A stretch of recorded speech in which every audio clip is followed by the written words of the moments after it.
शारीरिक धातूवर जे निर्माण केले जातात त्यांना चैत्य स्तूप म्हणतात. जसं आपण बाबासाहेबांचं जिथं निर्माण झालं तर त्याला आपण काय म्हणतो, पहिला चैत्यभूमी, चेतीय पूजा आपण म्हणतो ना. चेतीय पूजा म्हणजे काय, शारीरिक धातूंची पूजा. समजलं तुम्हाला? तर ही भगवान बुद्धांच्या ज्या शारीरिक धातू आहे, बुद्धांचे जे शारीरिक अवशेष आहे त्याच्यावर जे स्तूप बांधतात त्यांना महाचैत्य स्तूप म्हणतात. काय म्हणतात? महाचैत्य स्तूप. लक्षात आहे, हा चैत्याचा स्तूपाचा पहिला प्रकार. दुसरा स्तूपाचा प्रकार सांगितलेला आहे पारिभौगिक स्तूपा. पारिभौगिक स्तूपा म्हणजे काय, बुद्धाने वापरलेले भिक्षापात्र, बुद्धाने वापरलेली संघाटी, बुद्धाने वापरलेलं चिवर, अंतर्वास, बुद्धाने ज्या ज्या वस्तू वापरल्या त्याच्यावर बांधणारा जे स्तूप आहे त्याला पारिभौगिक स्तूप असं म्हणतात. कितवा प्रकार झाला हा स्तूपाचा?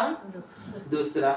तिसरा प्रकार कोणता स्तूपाचा, तर उद्देशिका स्तूप. उद्देशिका स्तूप म्हणजे जे सम्राट अशोकाने बांधले. भगवान बुद्धांनी इथं वर्षावास केला, भगवान बुद्धाचा इथं जन्म झाला, भगवान बुद्धाचं इथं निर्माण झालं, असा उद्देश डोळ्यासमोर ठेवून त्याचं स्मरणार्थ म्हणून जिथं स्तूप उभारण्यात आले त्याला उद्देशिका स्तूप असं म्हटल्या जाते. तुम्ही महाबोधी विहाराच्या ठिकाणी जा तर तिथं तुम्हाला छोटे छोटे छोटे छोटे बोटावरचे ओढलेले जे घंटे आहे का नाही, हिंदू बांधवांमध्ये मंदिरामध्ये घंट्यासारखे आहे का नाही, किंवा बोरोबुदूर जे इंडोनेशियाचं विहार आहे असे घंट्यासारखे दिसतात तुम्हाला.